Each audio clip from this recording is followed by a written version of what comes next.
truth will always come out. I feel it's a conversation that needs to be had. I played in one of the best eras. I was probably the most talented at QPR. I never went into football to be famous. Bought my first house when I was about 18. I think it was 40 grand. You went to the 2002 World Cup. Yeah, please God, do not let your country down. And yeah, we had some wild nights. You know, I think there was a bit of damage to the car. I've ended up getting nicked for it. I was the one that was the fall guy. And then your time at the BBC did end with controversy. I've got no time for anyone that gets behind the wheel after drinking, and I did that. Seeing the girl kind of get out, and as soon as I clipped her, everything just went dark. Bang to rights. Yeah, they suspended me, then got me in to give an apology, then sacked me again. We've got institutions in this country that have been proven to be institutionally racist. When the Queen died, you tweeted saying that black and brown people shouldn't mourn the passing of the Queen. You've read that wrong, haven't you? No blacks, no Irish, no dogs. These things happened. We were a racist country. It's not for me. You had to be hard, you had to be tough. Come on, let's fight. Premier League footballer Trevor Sinclair reveals all on getting sacked from the BBC, getting arrested, and he finally sets the record straight on his numerous controversies. This one gets emotional. This video is sponsored by NordVPN. More about them later, but you can grab a discount right now in the video description below.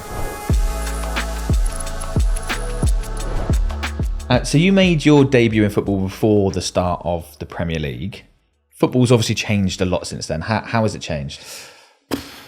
I think the fundamentals of football are the same. Okay. I don't think it'll ever change. I think you look at the technology of the pitches, miles better than what they used to be. The consistency's there, which is why I think we get a possession-based game. So teams can control football a little bit more if they've got better players and they've got a good strategy to keep the ball, good technical players. But when you're talking about the business end of the pitch, where scoring goals, defenders have got to head the ball, they've got to clear the ball, they've got to defend, they've got to stay on the feet. Attackers have got to run beyond the ball, run beyond the lines, to create a bit of carnage in the opposition's defence, confusion. And you've got to have players who've got that ability to put the ball in the back of the net. So for me, fundamentally, the game has not changed. The data, the analysts, the sports science, you know, and I think the resources that football clubs have got now, that they can look on, and instead of going with the old school scouting systems, you've got these different programs now that are in place where it's all data based, a little bit like what's happened in America with American football, etc. But in general, I think the game's stayed the same. The fans have changed. You know, they were working class. They're now not. Okay. The owners, you know, were millionaires, now they're billionaires. Especially for the top clubs. But in general, I think the game's pretty much stayed the same. It's not as physical, probably.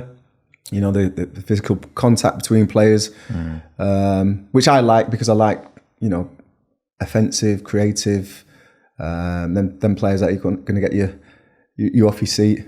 I like to see them players protected a little bit. Okay. I think it can go too far. Yeah. But in general, I think at the moment it's in and around where it needs to be. And yeah, it's the best sport in the world.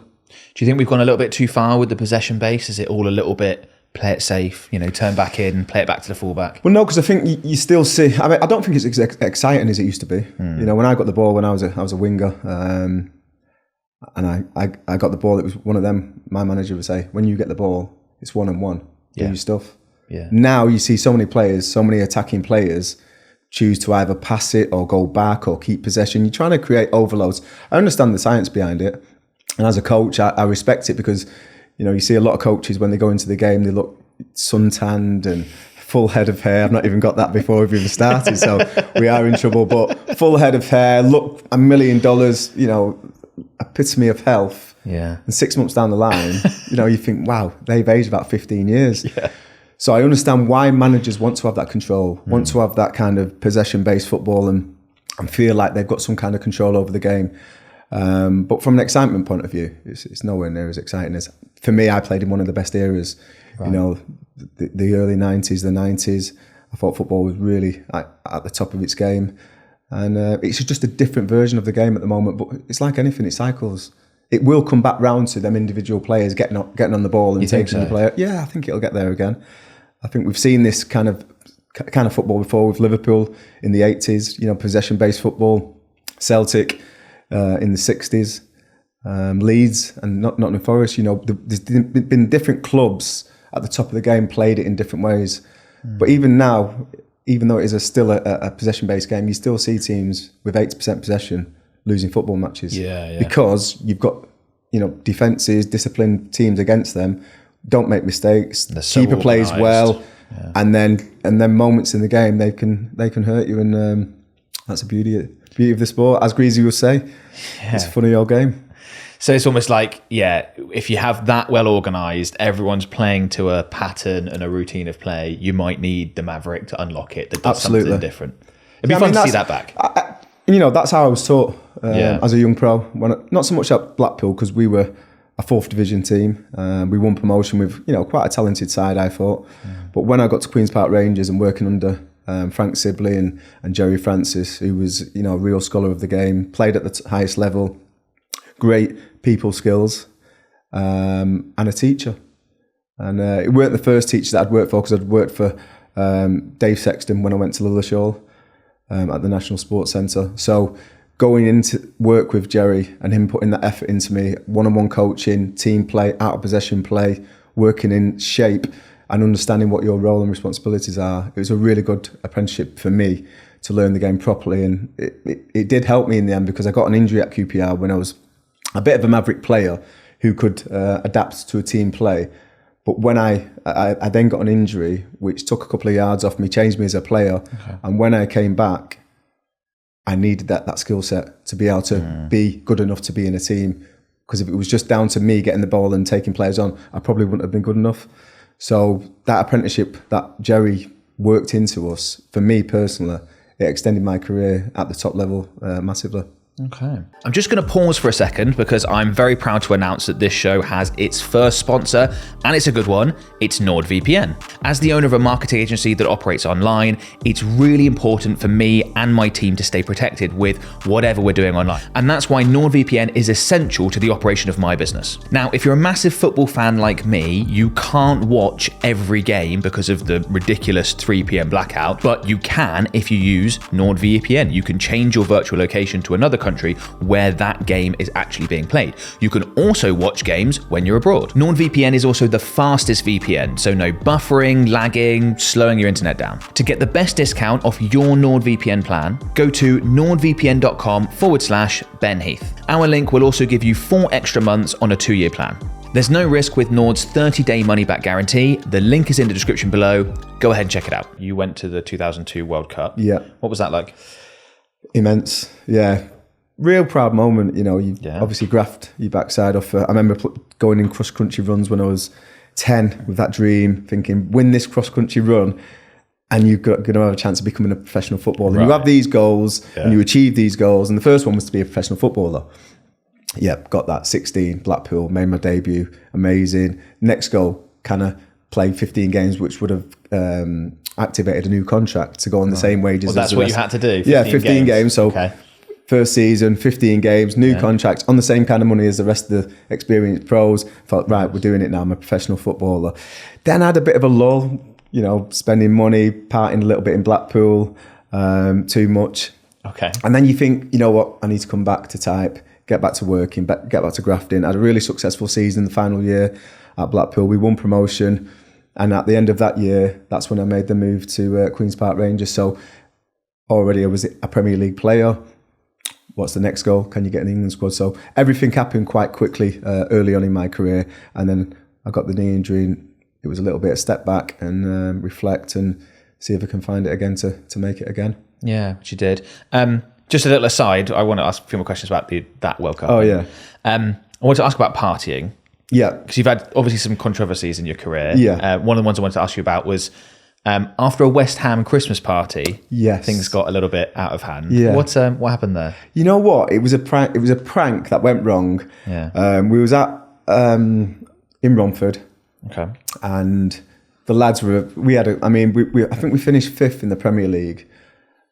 We were top of the social league. I mean, when we went out, 25 players would go out. Like no one would go. Staying home. It was unbelievable. Wrighty was there, and Neil Ruddock and John Hartson, and it was a team. I mean, it reflected Harry. It was a team full of almost misfits. Right. Wrighty obviously was a top player, but he'd left Arsenal and he probably weren't playing the best. He weren't going to play better football than he played. So it was a bit of a misfit of players, but huge characters. And yeah, we had some wild nights. And on this particular occasion, a little bit worse for wear. I think a car's pulled over when we're going from one pub to another. I've ended up on the floor in front of a car. A few of the lads have jumped on the car. I've ended up getting nicked for it. And it's one of them where I'm not going to grass people up. Right. But all I did say is, listen, I wasn't jumping on the car. Yeah. You know, I think there was a bit of damage to the car. And it was, listen, the papers loved it. They lapped it up. I was the one that was the fall guy. And I was going to get in trouble for it, which was, I think it was fair. You know, I shouldn't have been, carrying on like I did.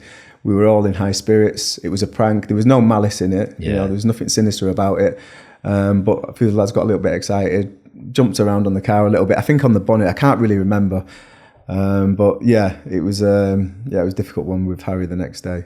I can imagine. And when you hung over as well, it's not what you need. And you kind of trying to remember what went on, and I'm thinking, oh dear me, why always me? Why always me? Okay. Yeah, you said around when you guys were top of the social league at that time.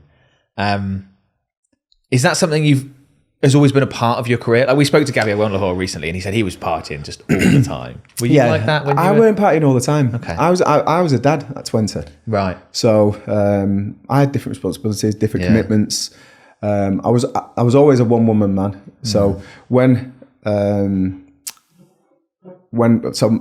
and my oldest son's mother split up. Yeah. Soon after we got to QPR, and I soon then met my future wife, Natalie. We've been together 30 years. And it was one of them where I didn't want to be the stereotypical black guy with loads of kids, different women, not married, blah, blah, blah. And I was from a broken home myself. So I didn't really have a relationship with my father. And it was something that I wanted to make mine and be better than the last generation and break a cycle. So it was something that I didn't do all the time. You know, I might go out once a month with the lads, but I weren't one of them guys that went out every week and, getting up to all sorts every week. I'd stay in. And I'm glad that I did because, I've got a fantastic woman at home, got 4 great kids, 3 with Natalie. And we've got a really stable life at home. And probably gave your career more longevity as well. Gabby was saying that he partied so much that he was done by the time he was 30. Yeah, no, listen, I was proud to get to 35 because getting an injury, posterior cruciate ligament injury at QPR as I did when I was about 22, 23, it can cut careers really short. Yeah. And that's where, again, you talk about strength and conditioning, you talk about looking after yourself. I had to do that or else I wouldn't have been able to continue playing at the highest level. Going back to that 2002 World Cup in England, did it feel at the time that was a real missed opportunity? There's a golden generation there. From a personal point of view, it felt like it was surreal because I think I'd had a couple of caps by this stage. Not really. I think I won a penalty in my debut against Sweden.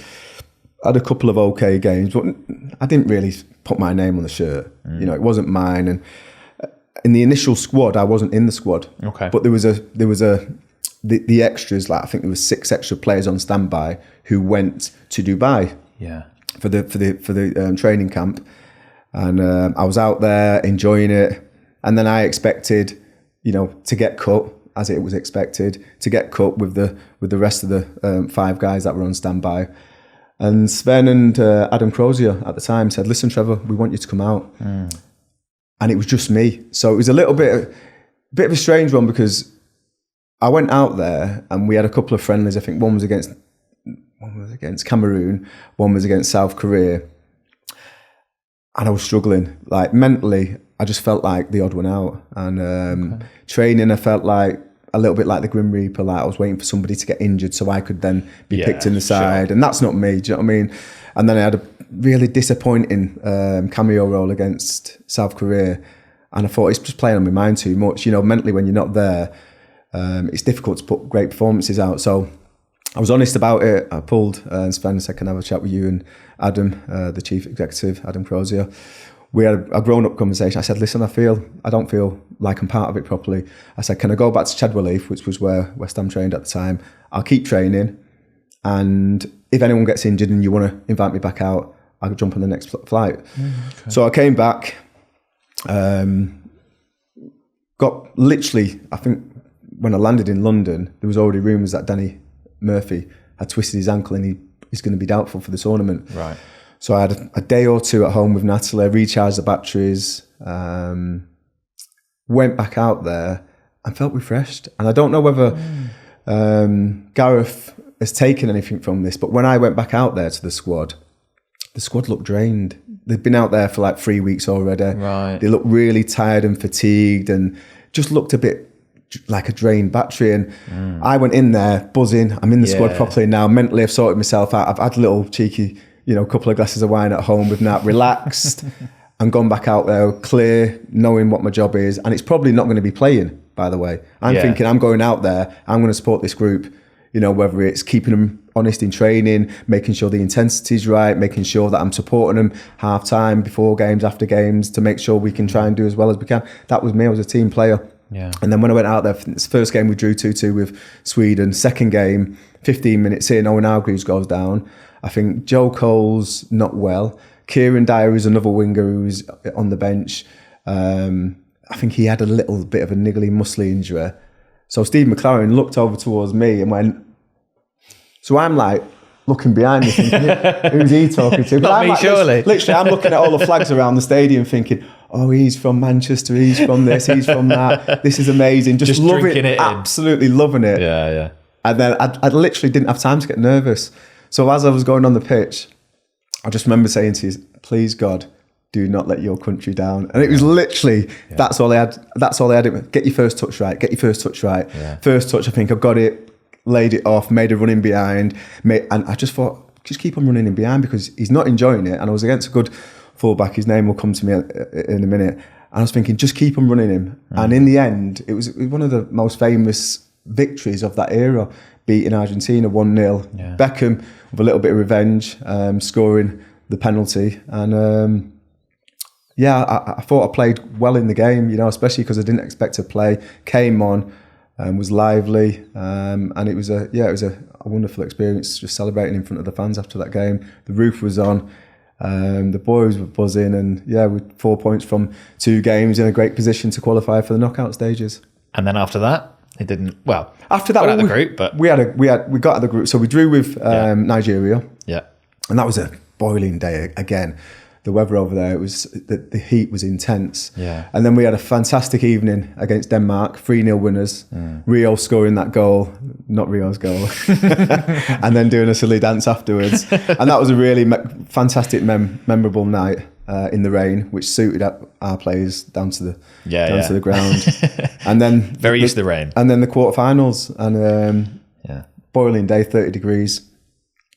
Going to plan, bit of a deep block, obviously talented team, Brazil, serial winners of the World Cup, mega forward line, Ronaldo, Rivaldo, Ronaldinho.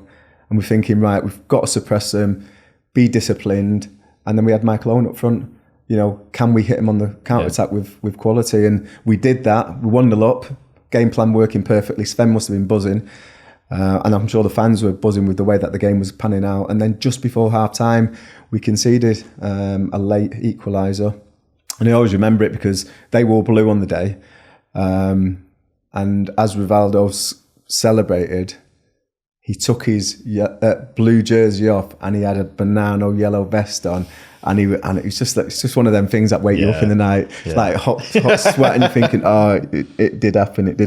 And then there was a free goal, Ronaldinho, when he beat David Seaman from the wing, and was it a shot? Was it not? It doesn't really matter. It went in the back of the net, and they went down to 10 men. We couldn't get the ball off them.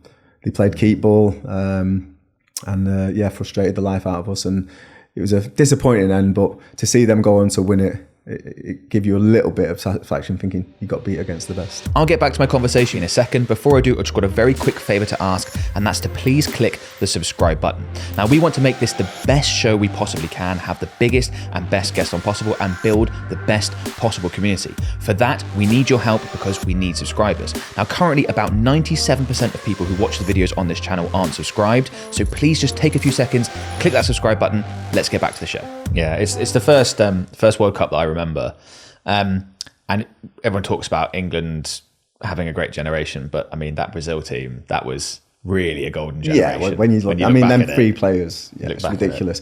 But I actually feel if Steven Gerrard was fit, and I took his number. And I felt a little bit of an imposter because he was one of the best players to grace the Premier League. You know, I remember training with him once, and I was even when after my knee injury, once I got back up and running and fit again, I was still quite quick. I just didn't have the balance to go both ways, so I had to adjust my game.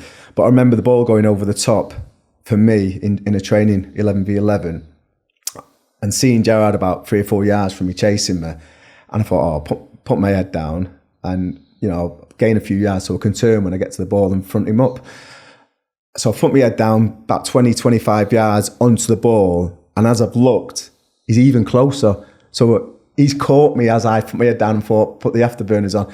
And then I realised no wonder he keeps on getting the better of midfielders because they don't realise how quick he is. Yeah, okay. He was ridiculous. Deceptive. Yeah, he had forward pace. Right. And because he was quite tall and quite leggy, people didn't realise how quick he was. Yeah. He was rapid.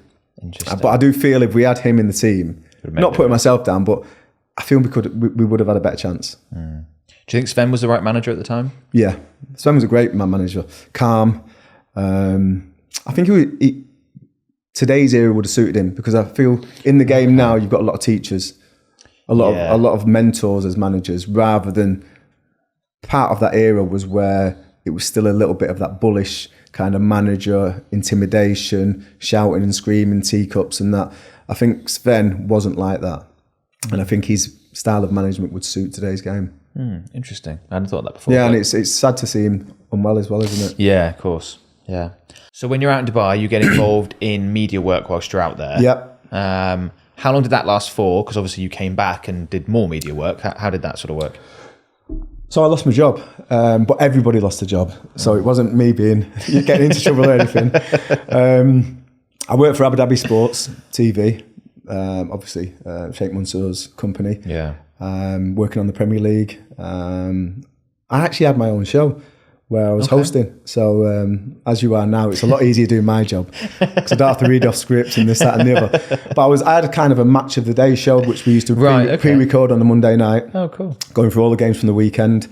I enjoyed it. I enjoyed media. I enjoyed learning. I had a fantastic teacher, Joe Morrison, Geordie lad, who I linked up with when I first got out there. And he taught me about the nuance of the cameras. When the cameras, obviously you've got cameras everywhere, so I don't know. There's no lights on them or anything, but they tell you if the camera's on, if the light's on you, it's on you as a single. Yeah. If it's there, it's the three of you or whoever the panel is.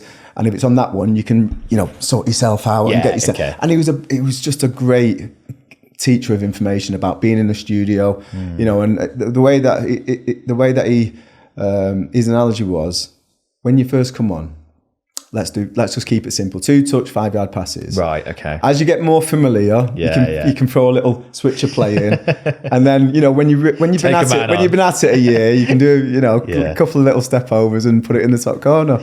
So he was a brilliant. Again, got a great relationship with Joe.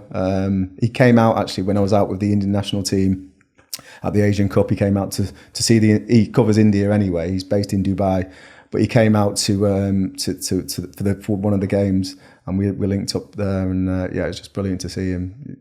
Again, forever indebted for his kindness, just giving out that information for nothing. Yeah, probably to make himself look better, because if he's got a good panel, he's going to look better as a presenter. Good. Yeah, but still helped you. It did, yeah. Yeah. So you're out there. I think you said you're out there for 6 years. 6 years, and then 6 years. I mentioned earlier I think there was a unwritten agreement between the Qatari royal family and the Abu Dhabi royal family, where the Abu Dhabi royal family would take the bid for the Premier League and the rights to show the TV in the Middle East, and the Qatari royal family would have the agreement to take the Champions League for that region.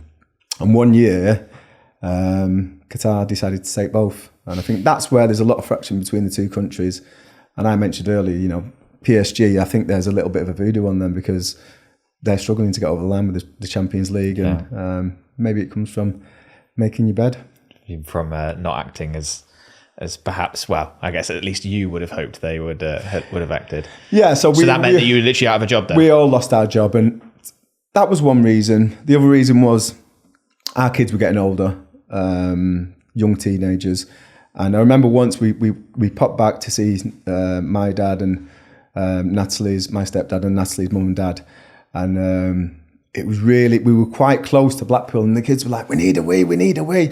So I've literally just pulled over, and there was like a back alley, and I've gone, go down that back alley quickly. Like, they went, what's a back alley? And I thought, you don't know. You're being brought up, like the kids were being invited to go to like Ibiza for the weekend on a private jet, you know, with the friends who were going to the school. And I just thought, I want my kids to be a little bit more real than that. Okay, so you come back to the UK then, and you start doing some more media work. How did that come about?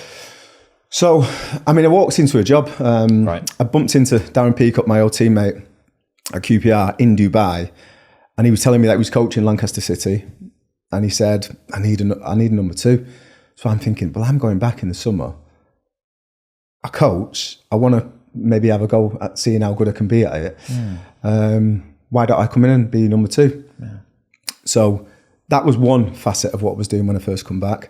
And the other facet was kind of, you seem forgotten in the game. The game's moved on, you've forgotten. I thought, I'll do a little bit of media work just to let people know that I'm back in the country, what I've been doing, and maybe get involved in a little bit of, you know, broadcasting of some description. It went well. So the football was going well with Lancaster. Yeah. Even to this day, I've got great relationships with some of the players and some of the directors from that football club. And the media took off a little bit. Darren left the job about 15 months later. I had a little bit of a fallout with the owner, needed a striker. It was an extra 300 quid a week. Right. The chairman wouldn't put that money up in the budget. So Darren left. They offered me the job. That weren't me. You know, I think I'm a loyal person. So I said, it's not for me. And then I kind of took me out. I wouldn't say it took me out of the ball. The media was going really well. Yeah, I guess and it was obviously you kind of had to it was obviously something that I was monetizing. Yeah. And whereas I was volunteering for Lancaster. I didn't get paid at all. Yeah. Maybe expenses now and again. So I kind of veered over to start doing media. Felt a little bit, not like a sellout, but just felt it was a little bit without foundation. You know, because as soon as you're out the game for a bit, even when I was in Dubai, I was coaching, even though it was kids. Okay. I was head of an academy. I wanted to run it properly. Like I said earlier, I'd been given a fantastic upbringing with the academies and Lilleshall and the people that had put effort into me. I thought, if I want to do that, I'm going to do it right. I'm going to have discipline. I'm going to have fun. I'm going to have the basics well. I'm going to give them a good strategy of how to play the game and try and give them the tools. And even now, like, from Dubai, Georgia Gibson plays for Newcastle. She's one of the best players. She was one of the kids that I coached when I was in Dubai. Okay. Mackenzie Hunt, he's been in the Premier League first team squad at Everton. He was one of the kids. So you feel like if you put the effort into these kids and they take it on board, there's no reason why they can't go on and achieve in the game. And when you start seeing people, boys and girls, going on to have careers in the game, it makes you want to do your job even better. Yeah. So from that perspective, I felt like going to media was a little bit going away from what my real passion was. Okay. But like I say, long time retired, you got to earn money. I had 3 kids in private schools. And so I decided to stick with the media. Whilst I was doing that, I thought, I'm going to upskill myself, started doing my badges, got my B licence, got my A licence, I've got my pro licence coming up in the summer, which I'm looking forward to. Okay. But yeah, took my eye off the ball a little bit from a coaching perspective.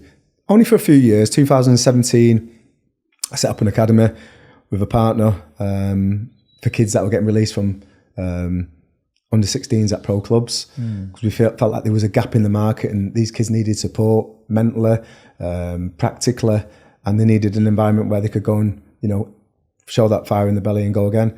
So we set that up. We've had some players that have gone on to make it. One of the lads is playing at Wembley on I think it's the 18th. George Thomason plays for Bolton. He's possibly going to be a championship player. He was with us for 3 years, from 16 to 19. Oh, so you feel like you've played your part in your community again, helping a kid who was a little bit down on his luck, got released probably because he was small, which is the usual scenario. But we've seen something in him, worked with him, you know, put a lot of work into him, given the foundations, and he's gone on to do a fantastic job for himself, and really proud of him. So that's what I'm kind of concentrating my mind in getting into now. But from the media point of view, it went really well, and you know, if you're doing well and you're getting good feedback and, you know, you're getting paid, it's something that it's difficult to walk away from. Yeah, of course. When did you start working for the BBC? Started working for the BBC 2014, 15. 14, 15, okay. And then your time at the BBC did end with controversy. It did. You were arrested for drink driving. I was, yeah. And the news stories at the time were saying you also abused a police officer. Yeah. What happened there? I didn't want to get involved with it. You know, it was an absolute sham. It was a charade. I'd got done for drink driving. I was polite. I'd actually clipped someone. Okay. Someone jumped out of a taxi drunk, and I had a silent car. I had an electric car. Ran out in the road because I couldn't hear anything. I was there. Literally slammed my brakes on, like a fifth of a rotation of the wheel before stopping, and I wouldn't have hit her. And I would have just done what I was going to do, which was go to a car park and calm down. Basically, we've been out as a family with my stepdad, with my wife, with my stepdad's girlfriend. Someone had come up to me, patted me on the head that I didn't really know, said, "What a lovely chocolate, man." Didn't find it. This is before you got in the car? Yeah. Right, okay. I had a bit of I just didn't take it well. And I don't, I've been to see a psychologist about it because it's a bit long-winded, this, but I mentioned it earlier, the 70s and 80s. My mum was an Irish woman. She was 5'2". And the environment when I was being brought up in Manchester, which was the area that I was brought up in was called Whitefield, predominantly white area. Okay. And my mum's had to go out on the street and fight against racists. So when this, I think the combination of being with my stepdad, being with stepdad's girlfriend, this lady doing what she did to me, I think it just triggered something where if that was my mum would have thrown herself over and said, you know, what the hell do you think you're doing? Right. Don't talk to my son like that. Whereas there might have been a bit of a smile or something from my dad's my stepdad's girlfriend, and it just triggered me a little bit. So we ended up having a bit of a row. Went home, and then I thought, I'm going to complain. So we phoned the police, which is a schoolboy error for me. I didn't phone the police, but we phoned the police to say, you know, we want to make a complaint. And I had second thoughts about it. I thought, I know how this is going to unfold. And stupidly, we'd got a taxi home. Okay. And stupidly, I could have got on my bike. I could have walked. Stupidly got in my car. I thought, I don't want to be here when this happens. You can make the complaint on my behalf, and I'm going to... So this was from your house? Yeah. Okay. And then, you know, it was just, I think everything was against me that day. I was driving carefully, seeing the girl kind of get out of the taxi and thought, she's not going to. She did. Literally just about stopped. And then as soon as I clipped her, I thought, I'm not going anywhere. Put my handbrake on. And I think I had a little bit of a moment there where everything just went dark. And then I waited for the police. I said, listen, I've been drinking, banged to rights. So you admitted that to them? Yeah. Is the girl all right? Yeah. Did a breathalyzer, and then sat in the car. And then started banging on the window about 20 minutes later, because obviously they were waiting for I think there was a little bit of everything going on. It was someone who's quite well known in the car. Yeah. Waiting for the ambulance to arrive. The girl was all right. Luckily, she didn't really need any treatment. Thank God. And I'd been drinking. I needed a wee. And I was banging on the window. But I think 40 minutes had gone, and I'd end up having a wee. So... You're in the police car at this point? So I'm banging, and I need a piss. I'm banging. No one's listening to me. So, but the way, and then abusing the police officer. I mean, come on. My mum's white. My stepdad's white. I've never abused anyone for any kind of colour reason in my life.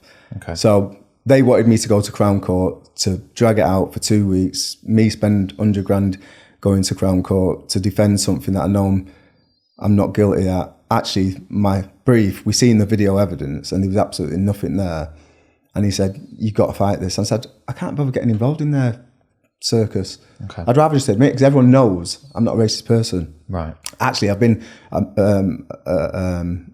working with my old teammate Shaka Hislop's Show Racing Red Card for about 25 years. Right. So why would I then all of a sudden call a policeman? I've never ever done anything like that in the past. Why would I call a policeman something like that? So I thought, they want me to get involved in this, you know, stupidness. I won't allow myself to. I'm going to be bigger than it. I'll just say, yeah, I said that. I'll take knowing that people would know me. BBC obviously didn't want to know anymore after that, which I understand. So I lost my job with the BBC.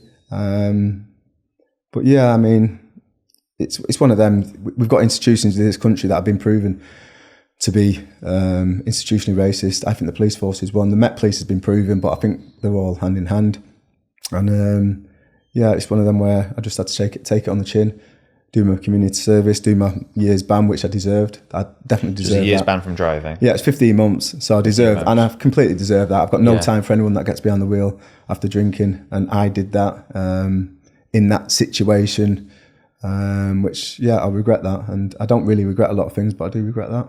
How much had you had to drink? You were over the limit, but were you drunk? I think I was twice over the limit. So, but it's you hit someone, you kill someone. It's your fault. Yeah. You got to own that. So in a way, 15 months, and a lady who did get hit, but not by any imagination a bad accident or anything. She walked away from the scene.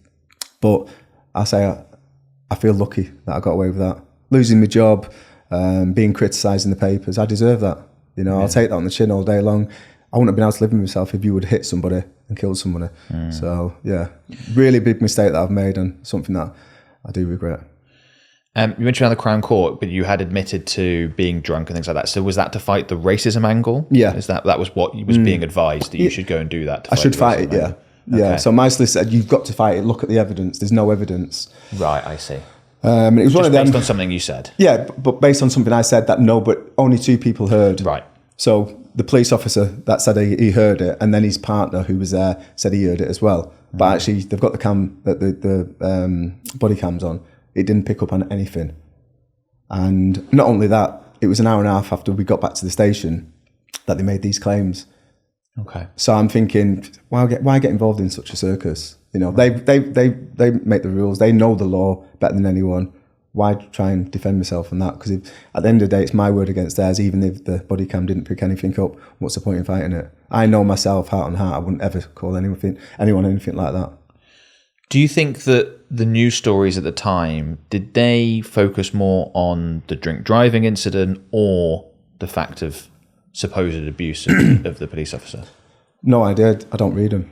Okay. So I kind of put myself in a position where I took responsibility. I'd already made that decision as soon as I pulled over where the girl was. I'd made that to take responsibility, own me, and take whatever's coming to me. And that was part of that. But I'm not going to start reading about it. Okay. So the BBC sacked you at the time? Yeah, they suspended me, then got me in to give an apology, then sacked me again. Right, okay. Do you think that was fair?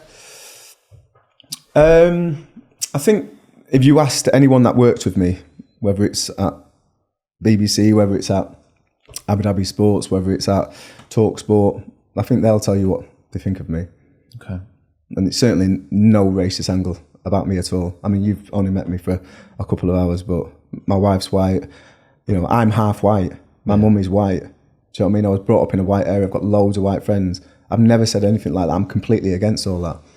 So why is it all of a sudden that a police officer said they heard me say that? I might have called him the latter part of the word because I was angry because I'd been banging on the door, and all of a sudden I know some of the reports, not that I've read them, that I weed myself. Yeah. But there's nuance around that. It's not like, I was just pissed out of my head and I just pissed myself. And that's what people were thinking. That's not the case. And did the BBC, did they say that the reason why they let you go was for the race angle as opposed to the drink driving incident? No, I think at the time it was a little bit of a haze, and it's one of them where I just think, you know what, it's the BBC. So there's double standards in this country, I feel. And if you make mistakes from one demographic community, you can be forgiven. Okay. And if you make mistakes from a different demographic community, you won't be forgiven. So by that, are you saying that you think if a white person in your situation had done the same thing, they might have gotten away with it? I don't think a white person in my situation would have been in the situation. Oh, I see. Okay.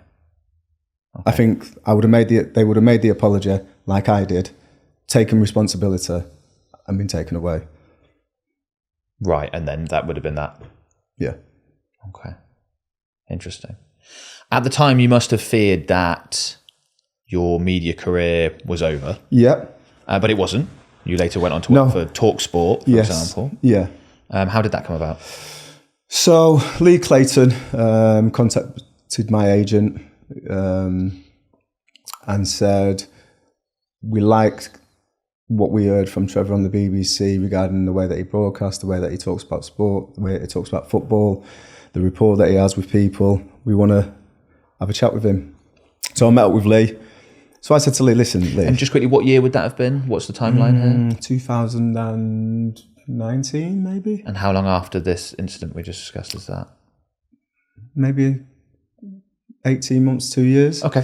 So I'd had a couple of years, but at this time I'm knee deep into my academy. That's what you're focusing players, on. Take me away, obviously doing my running, keeping myself sane, thinking, feeling a bit sorry for myself, but thinking, you know what, take it. Okay. It is what it is. I understand the world we live in, and I'll take that. It's just a circumstance that I've always had to deal with, and probably will always have to deal with. Okay. So I've gone into this meeting with Lee, and I've gone, listen, Lee, I don't want to waste your time. There's no point you getting me in and having 2 or 3 shows, getting a barrage of complaints and bottling it and saying, thanks, Trev, we appreciate that. Right. So I said, if you want me to come in, give me a contract. It doesn't have to be a massive contract, over the year, 20, 30 shows, whatever, and see how we get on. So he was happy with that. He went to his superiors. They agreed. I went in. I think I did, what was the game I did first? I think it was Salford against, I'm not sure who the opposition was, but it was a low-key game. Yeah. Enjoyed it. Started getting booked for more shows. Within 2 or 3 months, I'd done 30 shows already. Yeah. Hit the ground running. Obviously, I'd had 5 years, 6 years doing media in the UAE. So I wasn't a newbie, but kind of, they were giving me the opportunities. I was taking them. Next minute, I was on the show with Natalie Sawyer and Jim White, which then evolved into the Jim White and Simon Jordan show. Won awards as being the best radio sports show in the country. I was part of that show. And everything was going really well. My contracts were getting increased year on year. I was getting more responsibilities. I was hosting shows for TalkSport. And then what always happens is a tweet went out that I, from my own experience, thought was fair. Okay. And a lot of other people didn't think it was fair. So for those who don't know, when the Queen died, you tweeted saying that black and brown people shouldn't mourn the passing of the Queen. You've read that wrong, haven't you? I've read that wrong. Yeah. Okay, please correct me. It says, why should black and brown people mourn? Okay. So it wasn't a statement. It was a statement saying they should. It was a question. Okay, that's interesting. So you deleted the tweet afterwards? I did, yeah, because I had a lot of pressure. And actually,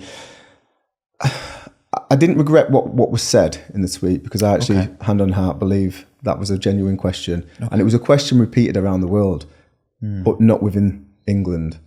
I see. Because if you look at the empire, if you look at the British Empire, if you look at a lot of the countries in the Commonwealth, that question, or not even a question, a statement, why we're not going to mourn, was repeated everywhere.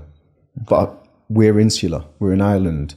We try and feed mainstream media to people and don't give them the reality. The reality is there's different sides to every story. And for me, my mum's Irish, from Republic of Ireland. My father's Jamaican. My mother's had to do things that mum shouldn't have to do for the kids in this country in the 70s and 80s. There was a reason why I said that. Okay. Why I asked that question. Because for me, racism in this country was outlawed in the late 60s. Why wasn't it enforced by the police? Because my mum, if she could, she would have gone to the police and made a complaint. But what would have happened in the 70s and 80s if my mum went to make that complaint that somebody had been racially abusing her son or beating her son up because of race, she would have got arrested. Now, this is what people don't understand, and they try and whitewash and say this didn't happen. No blacks, no Irish, no dogs. These things happened in our country. I've lived it, my mum's lived it, my mum and dad had no chance of surviving because of these structures in place. And that happened to you when you were a kid? You were beat up because you're black? Well, I had a strategy. In the end, instead of getting into fights with older kids who were bigger and stronger than me, I'd run. Okay. and it might be 2 or 3 of them, you'd whittle it down to 1. And when he was tired, I'd say, come on, then let's fight. Right. Okay. So just circling back on that a little bit, and I apologise if I did read that incorrectly, That's okay. as you say. Because you deleted the tweet, where I actually got that wording from was doing research online and seeing that a number of news outlets wrote it exactly as I said it, as it was a statement. Of course they did. Because that fits the narrative. I was going to say, does that frustrate you then? Because it sounds like that's misrepresenting what you said. Why would it frustrate me? Our media, that's the way our media are. This is what I'm saying to you. You know, there's double standards. You hear what Jeremy Clarkson said about the princess of this country. Walk around the streets, get shit thrown at her, this, that and the other. And that's allowed. He's still got his jobs. So why me asking a question? Have I not got my job? Okay. So you feel like it was unfair that TalkSport decided to end your contract because of that? Well, part of my job is asking questions. I was a host. I was presenting shows. And we would go into politics from some of our topics that we talk about, because obviously football goes into different topics. It goes into politics. It goes into this. It goes into that. So one of our roles is to question things.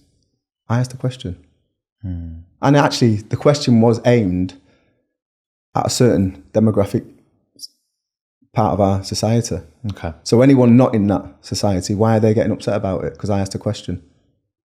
Because then if you want to have a debate about why would black and brown people, not just in this country, worldwide, not mourn the head of an institution, which is the monarchy, that the head of the Church of England, that have just accepted responsibility for slavery and offered billions of pounds to African countries that have been affected.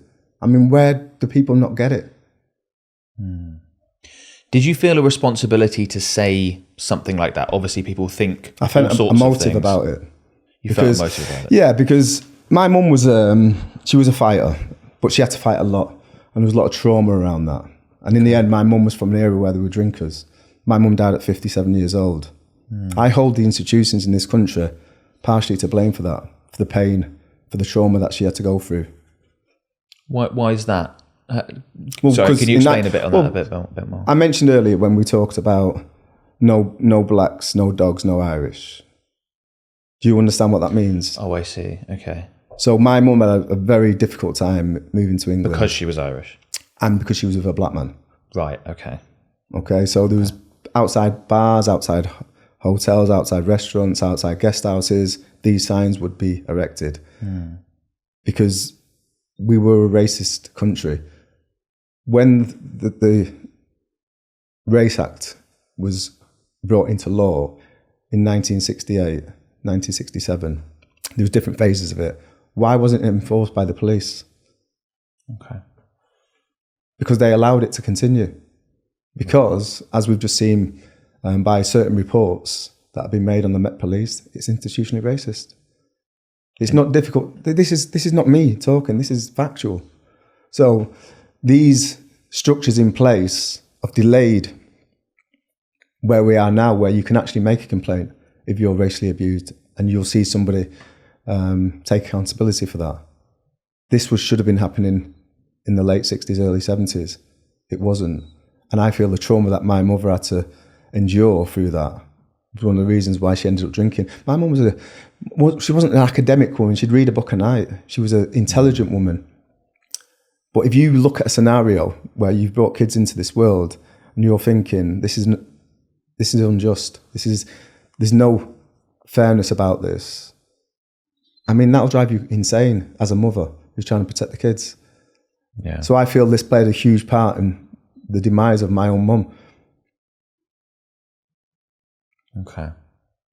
Do you regret the tweet? I was going to mention earlier, it's not that I regret the content of the tweet. I regret the lack of empathy for the grieving family and and possibly for people who had a very lovely relationship with the Queen, even though they might not have known her. I regret upsetting them because that's not what my intention was. Yeah. Sadly, emotions at that time came out of me because of my own loss, and seeing everyone look at the Queen just as a positive. And I'm sure there was lots of positives about the Queen, but there was also other people who looked through different lenses, not just in this country, but all over the world, who looked through a different lens, and it wasn't a positive one. After you sent that tweet, did you think, I'm in trouble here, I'm going to lose my job? I had a lot of discussions with the bosses at TalkSport regarding this matter, which obviously will have to stay private. Put it this way, I didn't just back down. I backed myself and said, why can't I ask this question? And they didn't like that? I'm not working there. Okay. Simon Jordan, who you were obviously on a show with, fellow TalkSport host, was critical of the tweet at the time. Of course he was. What do you think of him based around that? Well, I think he looks at the Queen through a different lens to me. Okay. And I respect that. But if he looked through my lens, he might respect what I said. Because I bumped into many people. Obviously, I've had a lot of criticism for the tweet, and I take that. You know, I'm my own person. I'm only asking a question. If you can't ask a question about something, where are we? But going back to the rest of the world, big people, famous people, countries were coming out, and you know, there's a lot. I think there's a lot going on at the moment with the Commonwealth, with, you know, relationship that Britain has with a lot of countries, especially in the Caribbean. But literally, I'm the perfect person to not be a monarchist.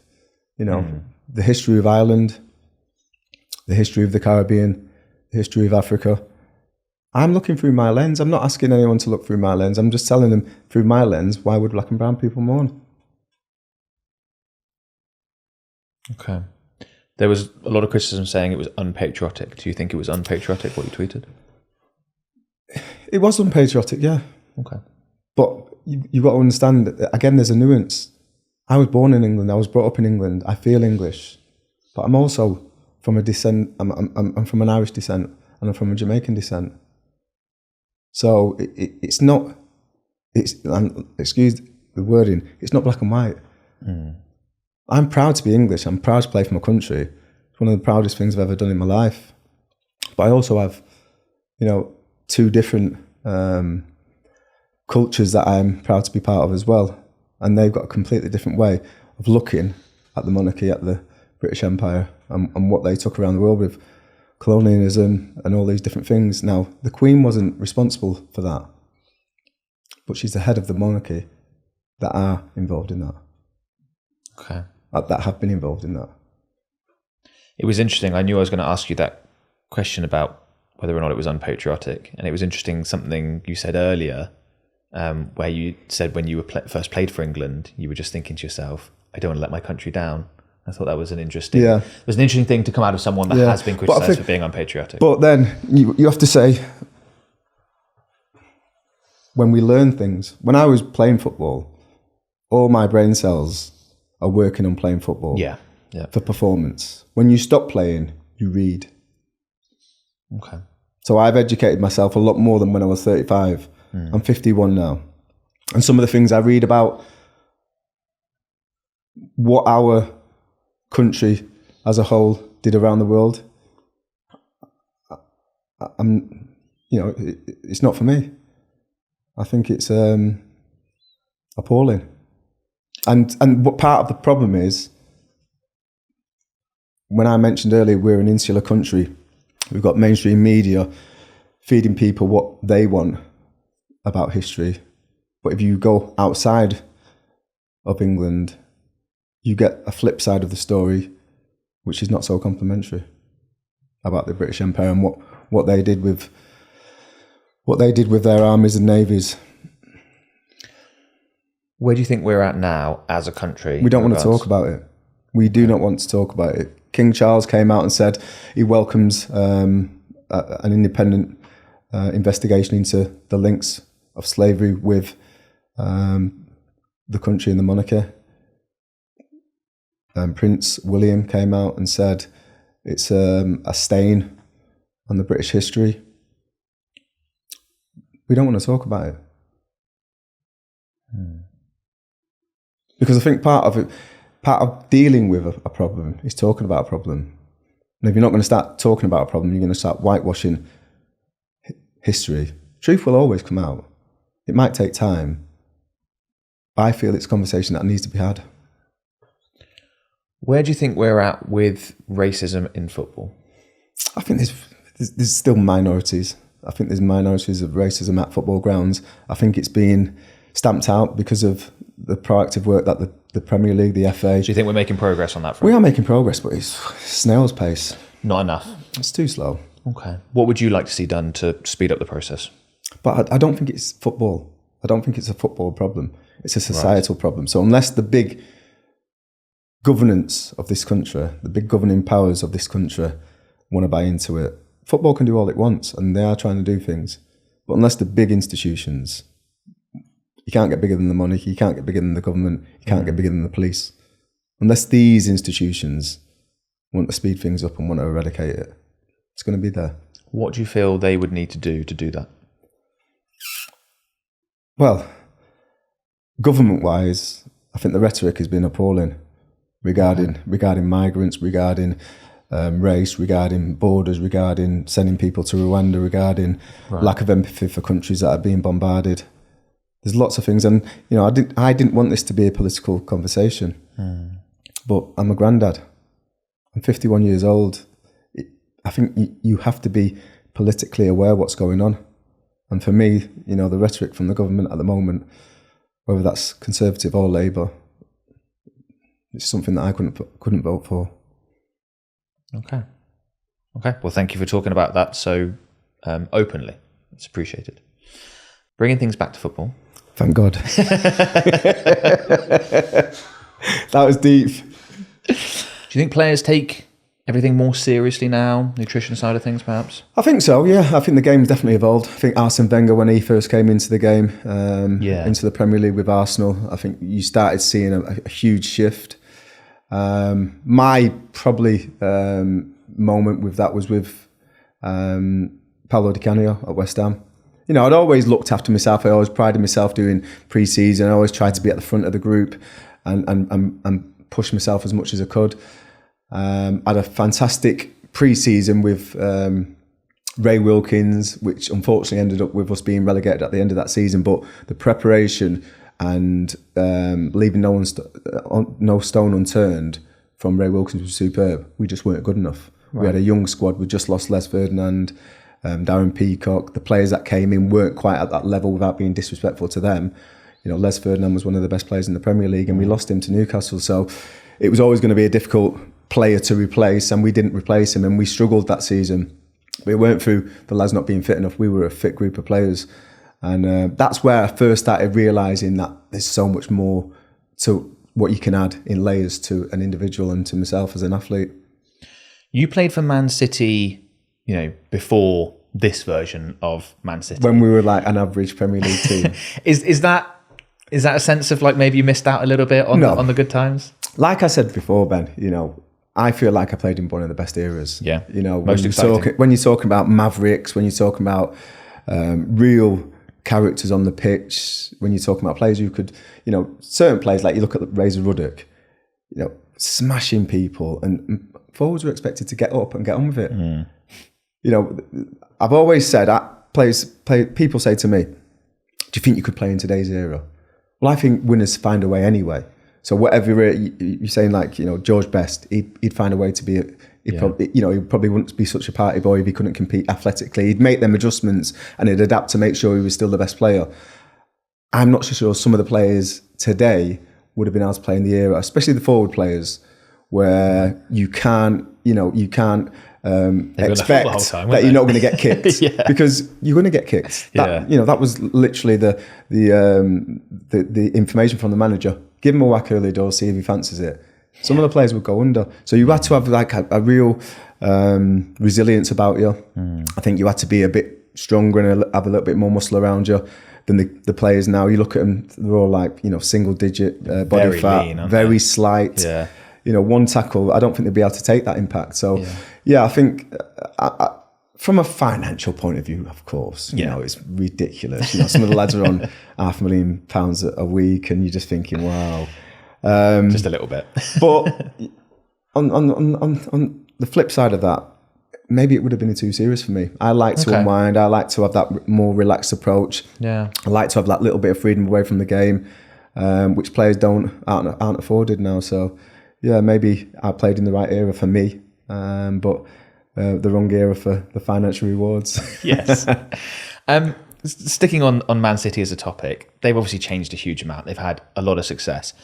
What do you think about what's happened at that club? And obviously we've seen other examples where insane money has come in and completely changed the club. Do you think that's a change for the better, or do you have reservations? I think if the safeguarding of the football club as an institution is there, I don't think it's bad. I think the money's going to go bigger and bigger because it's the most popular sport in the world. Okay. So you're gonna get more wealthy people wanting a football club as part of their CV, as part of their as part of their portfolio, as a businessman. And you don't see a problem with that?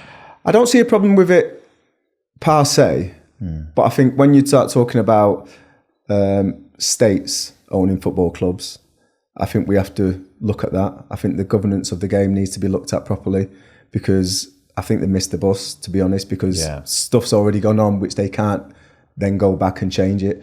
So they've got a difficult situation to be able to govern that and make sure the rules are in place, again, to safeguard our game. And also, not just the Premier League, you're talking about the pyramid of the game. Yeah. Because I've been involved in non-league football. I've got an academy myself, which a lot of players go through the non-leagues to then get to the upper echelons of the game. And I think it's something that we definitely need to safeguard. Of all the clubs you played for, which was your favourite? You know what? I love them all. I only had a year at Cardiff, but we got to the FA Cup final. My first son was born when I was at Blackpool, and we won promotion to the old third division from the fourth division. So that's got a special place in my heart. QPR obviously giving me the first opportunity to play in the Premier League, and the times that I had there. I think natural ability wise, I was probably the most talented at QPR before I got the knee injury. But the most successful club I was at was easily West Ham. We had a phenomenal squad of players: Rio, Frank, Joe Cole, Di Canio. That's just to name a few. There was Michael Carrick. I mean, it was littered with iconic players of their eras, but they were all kids. So to see them come through and have a little bit of a influence on how they trained and how they played, and getting into their mentality as a more senior pro to try and help them in games and when they had disappointments, it was just a proud moment seeing them players go on to have the careers that they did. Same question for managers you played under. Who was your favourite? Again, it's a tough one. I feel privileged because I hear different people talking about, but he was a player that was managed by Sir Alex Ferguson, and I feel sometimes them players that were managed by Sir Alex Ferguson for the whole time, I've only got one kind of way of looking at football, or one kind of way of looking at things. I was managed by an array of managers, array of great managers, but for different reasons. Harry he wasn't really a coach. He had some coaches around him, but he was a great man manager. But then you look at Jerry, I mentioned Jerry Francis earlier. He was a coach, he was a teacher, as Dave Sexton was. And then for like inspiration, I always feel Kevin Keegan was like someone who, because he'd been there at such a high level as a player, when he spoke to you before the game, he was spot on. He knew how to get into that zone, and he knew how to get the players to get into that zone as well. So I've been fortunate. I think probably the most useful and the one that I learnt most of was Jerry Francis when it comes to helping my game from a technical and tactical point of view. When you're at QPR, you were heavily linked to a move to Man United. Do you feel like that was a transfer that sort of got away? Not really. I think there's always going to be speculation when you're playing well. And one of the games, I remember playing for Queen's Park Rangers to start with, and I thought, how am I going to get in this team? Because, you know, I looked at the level of the players that were in my team, and I thought, this is different class. I'm going to have to work my socks off to try and get anywhere near this. Eventually I did, and that was from Jerry putting individual work into me one-on-one, making sure that I knew what my roles and responsibilities, and then being able to trust me and then giving me the opportunity. But I remember playing against the Arsenal team with Winterburn and Tony Adams and Lee Dixon on the other side, and this was the kind of 1-0 to the Arsenal under George Graham. And I remember playing against him, and I absolutely destroyed both of them. Winterburn on one side, went on the other wing, done the same to Dixon. I thought, is this as hard as it's going to get? And again, it didn't last long enough, that period of time, before I got a knee injury. Right. But at that stage, I remember playing in games and running down the right wing and the fullback with me, and it was almost like it was in slow motion, putting it through his legs. It was so comfortable for me to do that and get the wrong side of defenders. So yeah, I got in the England squad at, I think it was 22, pre 96 Euros. Picked up a little ankle injury, which was nothing, but it kept me out of that squad. And then soon after that, I picked up a knee injury, which was a year out. But because I got in the England squad as a Maverick, as someone who doesn't really have to do all that work going back, right, and then to come so close to making my England cap, but not making it, and then 5-6 years later, getting in the England team again as a different player, as a different adapted version of myself, I think that was probably my biggest achievement. So, yeah, there was big clubs interested, you know, over the years and over the time of my career. But yeah, Manchester United was one, and I never look at things and think, oh, I regret not doing that. Okay. At the time, you do things that you think are right for you, and for me, it was to stay at Queen's Park Rangers and sign a new contract. And yeah, it didn't work out, but you know, that was my decision, and I made it for the right reasons. When it comes to the end of your career, was there a moment when you thought, I'm done now. Yeah. I need to retire. Yeah. So when I was 33, my mum died, which was she was my hero. You know, brought 3 kids up on her own, and yeah, it was a huge loss for me personally and my sisters. And that was when I was at Manchester City, and I have to say, you know, I might dig him out from time to time, but Stuart Pearce was the manager at the time. And he was brilliant. The way that he looked after me, the way that he said, have as long as you want to recover. You know, his humility was unbelievable. So I always will be grateful for that. But that was a difficult time. But I actually thought, coming out of the back of that, and as I was grieving and trying to get back into my football, my mum would have wanted me to play on. So my contract ended at Manchester City. I was 34, and I thought, right, I want to have another year just to show, you know, kind of carry her spirit forward and show what she's built, a resilient young man. Yeah. So I went to Cardiff. Dave Jones was superb. Great group of players: Joe Ledley, Aaron Ramsey. You know, some really top guys that I'm still good friends with now. And we got to the FA Cup final, and I literally look at myself and say, "You're the nearly man," because I got to the FA Cup final, didn't play in the final, got on, but 5 minutes. But we lost it 1-0. And it would have been such a beautiful end for me. Yeah. You know, again, showing that resilience to just keep on going, keep on trying, and eventually you'll get your silverware. And it didn't happen, which was a shame. But during that season, I started playing games in the league for Cardiff. We were doing okay, nothing great. And then I picked up a knee injury. This knee kind of blighted me throughout my career. Yeah. So I had an operation, just a bit of a clear out. Come back, didn't really work. I had to go for another op, which was a bit more intensive. Okay. Was trying to come back after that, and the swelling on my knee wouldn't go down. It was like the size of a small melon. So I'd heard of a guy that was treating Giggsy, because Giggsy had some hamstring problems as he was getting older in the later part of his career. And he'd gone to see this doctor, Dr. Su, who's a Chinese doctor. And someone said, he'll be able to get that circulation going again and give you a chance to get back. And by this stage, the lads were like not deep, but they were getting closer to, you know, the latter stages of the FA Cup. So I thought, right, that's a good goal to go for. Try and get back in, try and get fit.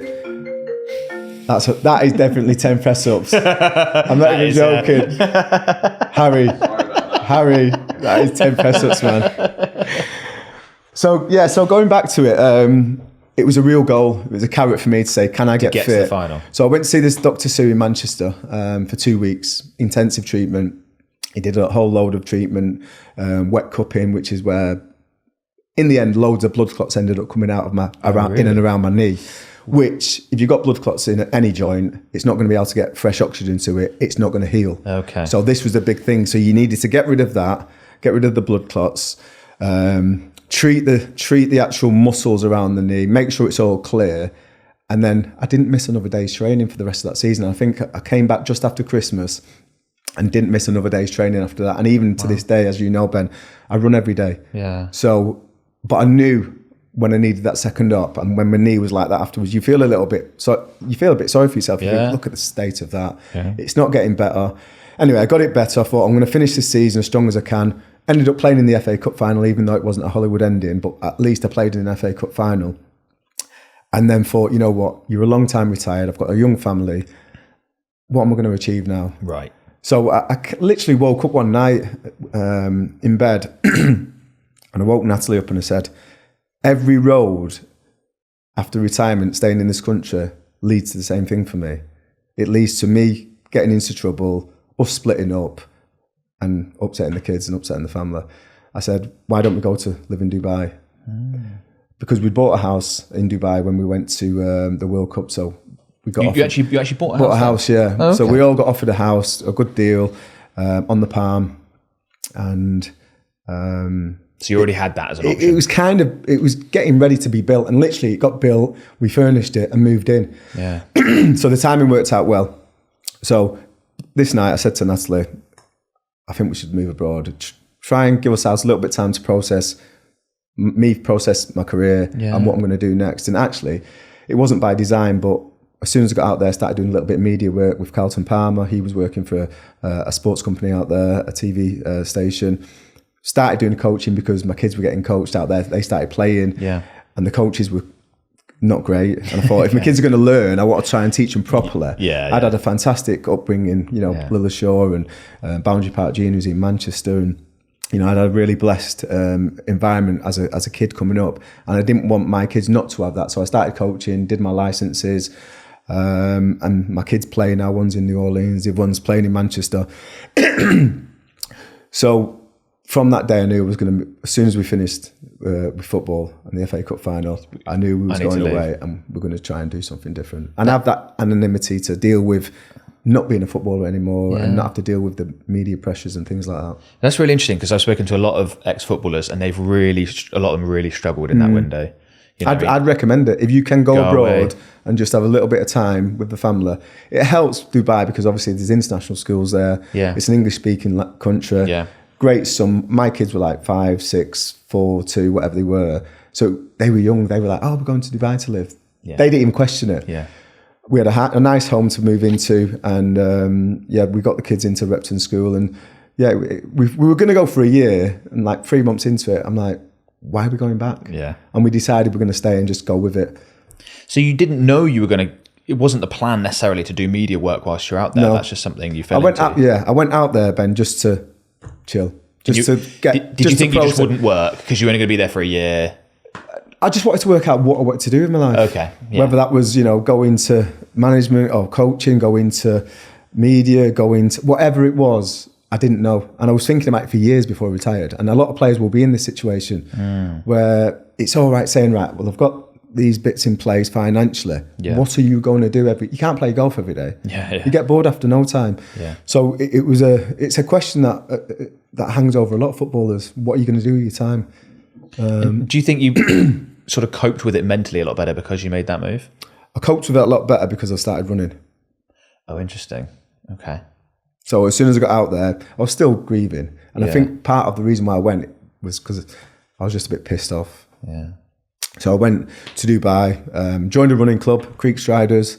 You meet people from, cleaners to CEOs of companies, everything in between. You've all got one common goal, go and run together. Great for your mental health, which I've stayed with excuse me, which I stuck with. I love running. I've got 2 fantastic little Jack Russell dogs. One of them's young. He can run for fun. Runs the life out of me. But love doing that. And that just keeps me on a level keel to do everything else what I do in my life. And you run every day? Pretty much 6 or 7 times a week, yeah. Right, okay. And your knees and everything hold up with that, given your playing my career? knee's okay for anything other than twisting and turning. So, okay, so golf a little running bit. Straight, you're all right. Golf, I can run a marathon and be fine. And I'll play 18 holes of golf and my knee will be killing because of the twisting. Okay. So I can't really play. I do sometimes play in charity games, but I try not to because it puts me out for about a week or 2. Right. And it's my knee just telling me, listen, we ain't doing this anymore. Yeah. But running straight lines don't bother me. I still do like strength and conditioning, keep my muscles toned and, my legs. But I feel like that's just my little release. That's my kind of, I would say that is me meditating. Yeah, like an active form of meditation. I mean, do you think that's part of the reason why a lot of ex-pros do struggle so much is that you can see it? They retire and they balloon, don't they? They don't take care of themselves. I just think I went into football at Blackpool thinking if I can, so I bought my first house when I was about 18. Bought it off a teammate who's got a big empire now of building houses and all that. Right. So I bought it off a teammate and I think it was 40 grand. And I thought, if I can pay the mortgage off in the next 15 years and play for Blackpool for 15 years, these were my goals. Yeah, you thought, great. And then get a job as a builder or a taxi driver or something. That is me. I never went into football to be famous. I went into football because I love football. And I wanted to try and be the best footballer I could be. It just happened that football kind of blew up into a superstars game. And I was part of that in the early 90s. But anything else that came, like people say to me now, I've got an academy that I coach at, helping in our community, lads that get released from football clubs and things like this. And people say to me, but you was a professional footballer? Yeah, but you've got to remember where I came from. I was brought up in the 70s, in the 80s. Life was different then. And it doesn't matter how many people try and, whitewash what went on in them days. It was a difficult period. You had to be hard, you had to be tough, you had to be resilient. And that's been a great grounding for me, especially because you mentioned earlier I've had a few run-ins with bits and bobs. It's been a great grounding for me to be able to deal with them situations. Yeah, okay. Best player you ever played with? Best player? I think different eras and where I'm at with my career as well. I think I was blown away by Les Ferdinand when I first went to Queen's Park Rangers. I think we went to Villa Park the first game of the season, got beat 4-1. Les was immense. Scored a worldie goal 30 yards out. And he, not just as a player, but as a man. Just someone that I've always looked up to. Still got a good relationship with him. I think Di Canio, as a Maverick, as a leader, as someone who can change a game, someone who can win a game on his own at times. I think he was right up there. And I think when I went to Manchester City, Anelka was the big player, but Sean Wright-Phillips was a bit special. He was he's 5'5", 5'6". I remember actually saying to Stuart Pearce, because I was still in the England squad, but my knee was playing me up. I was 30, 31. And I remember Sean getting into the 21 squad, and Stuart was taking the 21s at the time, Stuart Pearce. I remember saying to Stuart, replace him with me. Okay. He was better than me. Yeah. And he was younger, he was fearless, he could beat players. He reminded me of me when I was a younger, QPR. And that's when you start feeling, you're not going to get any better now. You're on the way down. But I played with some special players. Joe Cole and Rio, Frank. I mean, Frank's story is unbelievable, because Frank was, I wouldn't say he was an average player, but I couldn't ever see him becoming the success that he did, that he became. Yeah. But then, if you look a bit more closely and you see how he works away from the ground, away from the training, it's no surprise. Okay. Because he worked his socks off and he was, top pro and went on to achieve everything in the game. Best player you ever played against? Probably, I think on a one-on-one situation, it's probably got to be Cafu. Okay. Yeah, he's yeah. phenomenal. Yeah, he was. I was just so impressed with him. Professional, no showboating, practical, got his job done, knew his role, and just dealt with it like a man. And didn't get any change out of him at all. So he was incredible as a forward. Probably Ronaldinho, just a complete entertainer. Loved him as a player. Didn't like playing against him. But I can imagine. Obviously Ronaldo was there, but that wasn't the Ronaldo of years before. But I think Ronaldo for entertainment, but as a one-on-one duel, just didn't get any change out of him at all. Cafu. What's your favourite single moment from your playing career? Favourite single moment? God, that's tough. I mean, my first really big moment was playing for Blackpool and scoring against Stoke away, winning 1-0 against Grobbelaar, 1-on-1. And the funny thing about that is my youth team manager, we didn't have a big squad. I think we used to have 2 subs and things. He was on the pitch, right, and he just belted it forward. I beat the offside trap, and he like if he explains this goal now, Neil Bailey, he says, "Oh yeah, I have a needle, put you in." And he just lumped it, and I've got on the end of it and finished it. But that was probably one of the first big moments. But I mean, it's impossible to get away from the QPR goal. Yes, it was a special moment. Obviously, great to be remembered for something like that. And it's something that I used to do in training a lot. Really? Yeah, I mean, I remember bumping... From that far out, though? Not from that far out, but I remember bumping into Willie Donachie, who was my coach when I was about 12 at Oldham. And we used to train on the AstroTurf. And I'd be doing this left, right and centre in little small-sided games. And I bumped into him probably about 10 years ago. And he was like, it was at a youth team game watching one of my lads play for Blackpool. And he put his arm around... Lovely, lovely guy. Put his arm around me. He said, "Trev, it weren't if, it was when. I knew you'd score one of them in a league game." And he said, "But it was a bit special." So it was something that I always had in my mind. If the ball come into this kind of, from the right hand side, if it come into this kind of vicinity, I was going for it. And everyone seemed, all the players knew about it. And they wouldn't put their head in there because they'd get kicked off. You get kicked, yeah. And it was just one of them moments, catch it perfectly. And That far out. Was it bar and in, if I remember rightly? Pardon? Was it bar and in? It might have clipped, but it definitely got the whoosh. Because it did the round. It does the rounds, doesn't it? Every time there is a goal like that, it does the rounds, and that is phenomenal. People watching this don't remember it. I know. Go and give it a little search. 20 odd years ago. Who was it playing against? Barnsley, FA Cup, third or fourth round. Oh yes, I believe it was. It voted the best FA Cup goal of all time? Might have done. Yeah. I'm not sure. Yeah. It got goal of the season though, so I've got a little porcelain gold, bronzy kind of football boot on a stand in my house. I'm not surprised. Are England going to win the Euros? Got a great chance. You look at the team, the talent. I think defensively, I'm still. Yeah. I need to know who's going to play. But offensively, that top 5 or 6 players, as good as anyone in the world. So. Got to the final last time. I don't see why. And Gareth, I think he's a great coach. Okay. Great man manager. Everyone has their opinion about him, and some people are not very favourable, but I just think the way that he's handled a lot of different situations, COVID, Black Lives Matters, different situations that he's had to deal with. No wonder the FA want to keep him on. Good teammate, in the World Cup. Remember sitting next to him, chewing his ear off and getting on really well. Really proud of the way he's handled himself and proud of how he's done. I think he's done phenomenal. What do you keep yourself busy with now, and what are your future plans? And just on that, something not to delve back into what we were talking about previously, but is it a struggle for you to get media work now? I would have thought so. I mean, It's nice of you to pick the phone up then.